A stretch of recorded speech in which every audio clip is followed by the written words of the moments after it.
It could be a case of one step forward and one step back in US-China relations. The big step back is the Biden administration bowing to domestic pressure to ask US intelligence agencies to look into the much debunked theory that COVID-19 was accidentally leaked from a Chinese lab. Their findings are expected in 90 days.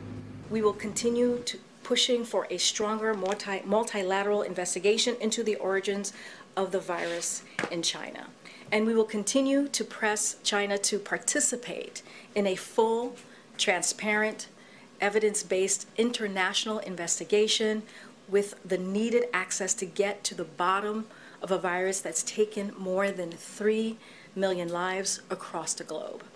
This new investigation follows unsubstantiated allegations from unnamed intelligence sources in the Trump administration about the Wuhan Institute of Virology and reports of staff getting sick in November 2019 before the COVID-19 outbreak was disclosed.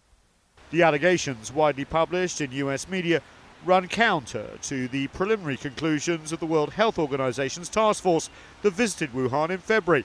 The team, which included US scientists, said the most likely source of COVID-19 spread was a zoonotic transmission from an animal like a bat to humans.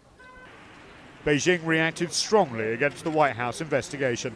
The U.S. side does not care about facts and truth, nor is it interested in serious scientific origin tracing, but wants to use the pandemic to engage in stigmatization and political manipulation, and to shirk its responsibility. This is disrespectful of science and irresponsible to people's lives, and moreover, it undermines the global anti-epidemic efforts and solidarity. Beijing accused Washington of trying to deflect attention away from the US's massive death toll and over its mishandling of the COVID-19 pandemic.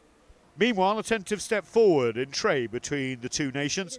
The new US Trade Representative, Catherine Tai, held her first phone call with China's top trade negotiator, Vice Premier Liu He. Both sides issued statements using the word candid to describe the meeting and said they would stay in touch. But the US signed that the review of trade policy towards China was still ongoing, suggesting tariffs imposed by the Trump administration will stay in place for now. Neither side gave any timeline for further discussions. And while it's good to see the US and China talking on trade, way forward, well, tenuous at best. While this announcement of this intelligence investigation into COVID-19, well, it's likely to cast yet another shadow on a very troubled relationship. And the fact that the US is choosing to rely on its intelligence agencies, which, let's face it, have a history of mistakes and also misrepresentation of intelligence for political purposes, well, that could be another problem going forward too. Nathan King, CGTN, Washington.